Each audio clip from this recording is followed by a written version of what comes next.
கர்த்தருக்குள் பிரியமானவர்களே, கர்த்தருக்கு ஸ்தோத்திரம். இந்த நாளிலும் கூட தேவனுடைய வார்த்தை சங்கீத புஸ்தகம் 1ஆம் அதிகாரம் 3வது வசனத்தை வாசிக்கிறேன். அவன் நீர்க்கால்களின் ஓரமாய் நடப்பட்டு தன் காலத்தில் தன் கனியை தந்து இலை உதிராய் இருக்கிற மரத்தை போல் இருப்பான். அவன் செய்வதெல்லாம் வாய்க்கும். இன்றைக்கு தேவனாகிய கர்த்தர் உங்களோடு கூட பேசுகிற வார்த்தை, அவன் நீர்க்கால்களின் ஓரமாய் நடப்பட்டு தன் காலத்தில் தன் கனியை தந்து அவன் இலை உதிரா மரத்தை போல் இருப்பான்.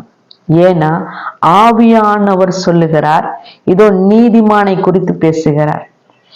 எப்படிங்களா? நீர்க்கால் ஓரமாய் ஒரு மரம் நடப்பட்டா அது எப்படி இருக்குங்களா? செழிப்பா இருக்குங்களா?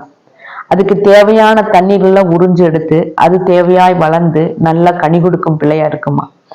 பாத்தீங்கன்னா, நாம் ஒரு மரத்தை வைக்கிறோம் அப்படின்னம்னா அந்த நல்ல இடத்தை பார்த்துதான் ஒரு மரத்தை ஒரு நட்டுவோம். நட்டப்பட்ட மரத்துக்கு நாம் என்ன செய்வோங்க?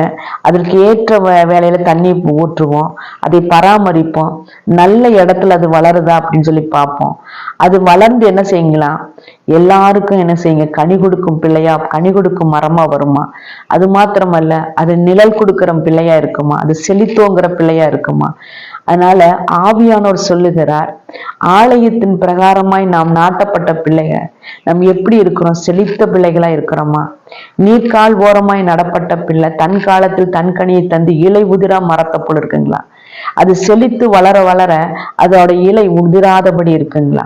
அவன் செய்வதெல்லாம் வாய்க்கும் என்று சொன்னா, தேவ பிரசனத்தில் வாழ்கிற பிள்ளைங்க, வேத தியானத்துல வாழ்ற பிள்ளைங்க, தேவனோடு இசைந்திருக்கிற பிள்ளைங்க, அது என்ன செய்தாலும் வாய்க்குங்களா?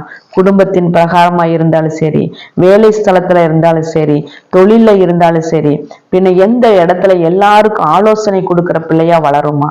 அப்படிப்பட்ட பிள்ளையாய் தேவன் சொல்லுகிறார், பார்க்கிறவராய் இருக்கிறார். நான் என் ஆலயத்துல உன்னை நாட்டப்பட்டு வச்சிருக்கிறேன்.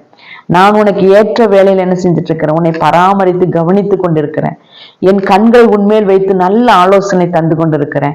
நீ என்னென்ன செய்கிறாயோ அதையெல்லாம் நான் வாய்க்க செய்வேன் என்று வானத்தையும் பூமியும் படைத்தவர் ஏக சக்கராதிபதி நீதிபரர் சொல்லுகிறார். மனுஷன் அல்லங்க, நீ என்ன செஞ்சாலும் நான் கூட இருக்கிறேன், நான் உனக்கு எல்லாம் உதவி செய்யறேன் அப்படின்னு சொல்லி வானத்தையும் பூமியும் படைச்ச சர்வ வல்லவர் சொல்லுகிறார், நீ செய்வதெல்லாம் வாய்க்கும். நீ என்னென்ன கேட்கிறையோ அதையெல்லாம் நான் மனப்பூர்வமா உன்னை ஆசீர்வதிப்பேன் என்று ஏக சக்கராதிபதி சொல்லுகிறார். ஏன்னா வேத தியானத்துல, ஜபத்துல, பிரசனத்துல வாழ்கிற பிள்ளை மேல கர்த்தருடைய பிரசனம் இறங்கி இருக்குமா? ஜீவ தண்ணீரானவர் அசைவாடி கொண்டே இருப்பாருங்களா? அதனால இந்த நாளில் ஆவியானவர் சொல்லுகிறார், நீங்க நீர்க்காலில் ஓரமாய் நடப்பட்ட பிள்ளையாய் வளரும்படி கர்த்தர் உங்களை விரும்புகிறார். கர்த்தர் கொடுத்த வார்த்தைக்கு